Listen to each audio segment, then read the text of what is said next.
Hi everyone, welcome back to the channel History Classes CTET. Creation of an emperor पढ़ेंगे आज, यानी साम्राज्य का निर्माण। एक ही वीडियो में हम सारे मुगलों के बारे में आज रीड करेंगे। बिल्कुल छोटी सी वीडियो रहने वाली है, लास्ट तक बने रहना। साम्राज्य का निर्माण मतलब कि मुगल साम्राज्य की यहाँ बात हो रही है। उसका निर्माण 1526 से 1530 में हुआ था। मुगल साम्राज्य में यानी मुगल्स कौन कौन थे? सबसे पहले बाबर, हुमायूं, अकबर, अकबर से जहांगीर, जहांगीर से शाहजहां, शाहजहां से औरंगजेब। Is it clear? अब बाबर ने सबसे ज़्यादा शासन दिल्ली और आगरा पर किया, हुमायूं ने फिर दिल्ली पर कब्जा कर लिया, और इन्होंने हम आगे जाहिर करेंगे। तो सबसे पहले यहाँ पे बाबर आता है। इनका जन्म मध्य एशिया में हुआ था। इनका नाम ज़हीरुद्दीन मोहम्मद था और वह तैमूर का वंश था। तैमूर के ही वंशज कहलाए। और 1526 में इब्राहिम को हराकर भारत में मुगल शासन इन्होंने रखा, यानी भारत में मुगलों का शासन इन्होंने स्थापित किया इब्राहिम लोदी को हराकर। और यह एक कवि भी कहलाए। इन्होंने एक बाबरनामा की रचना करी थी, ठीक है, ये कवि भी थे।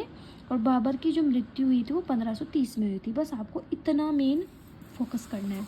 हमारा आता है हुमायूं, यानी कि बाबर के बेटे।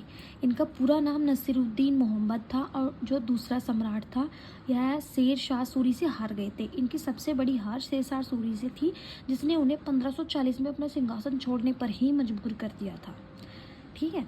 अब हुमायूं के आए अकबर, एक महान मुगल सम्राट जिन्होंने 1556 से 1605 तक शासन करा। हालांकि ये अनपढ़ थे, लेकिन इन्होंने अपनी प्रजा के लिए बहुत मेहनत करी।